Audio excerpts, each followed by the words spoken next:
मान लो हमारी स्कूल सरकार है, प्रिंसिपल वाइसराय है, बड़े बड़े मिनिस्टर काउंसिल के सदस्य हैं और बाकी हम सब छात्र। भारत की जनता, आज हम समझेंगे कि 1861 और 1892 के दो नियमों ने स्कूल की गवर्नेंस में क्या क्या बदला। इस क्लास के बाद आप 1861 एक्ट के उद्देश्य, प्रावधान, महत्व, सीमाएं बताएंगे। 1892 एक्ट में क्या क्या नया मिला, खासकर बजट चर्चा और अप्रत्यक्ष चुनाव समझेंगे। दोनों एक्ट का फर्क यूपीएससी प्रीलिम्स स्कूल परीक्षा के क्वेश्चंस के लिए लायक वन लाइनर में पकड़ेंगे। भारतीय परिषद अधिनियम 1861 क्यों लाया गया, कोई बता सकता है? आखिर भारतीय परिषद अधिनियम 1861 क्यों लाया गया?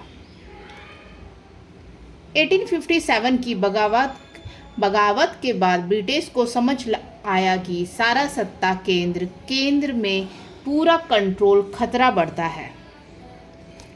रिपीट कर रही हूँ, 1857 की बगावत के बाद ब्रिटिश को समझ आया कि सारा सत्ता केंद्र में पूरा कंट्रोल खतरा बढ़ाता है। इसलिए शासन में डिस्ट्रॉलाइजेशन, थोड़ा अधिकार प्रांतीय सरकार को वापस और कानून बनाने में कुछ भारतीयों की भागीदारी दिखाना जरूरी समझा गया। अब बात करते हैं क्या क्या प्रावधान हुए। हम यहाँ से लेके यहाँ तक पूरा पैराग्राफ समझेंगे।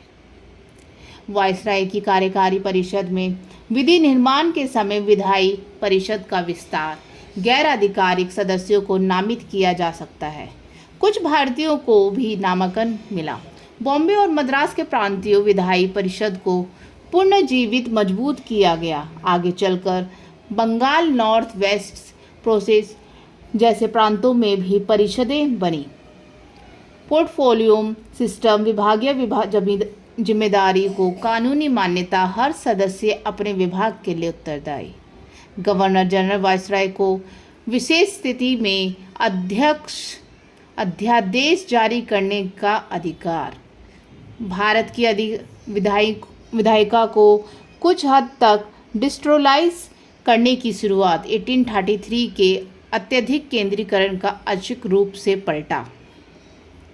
अब बात करते हैं क्यों याद रखें। आखिर भारतीयों की नाम मात्र भागीदारी की शुरुआत में पहली एंट्री।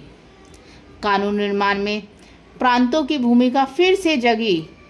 डिस्ट्रिक्टलाइजेशन की पहली सीढ़ी ब्रिटिश शासन को विधायी प्रक्रिया को विस्तृत दिखाने का मंच मिला।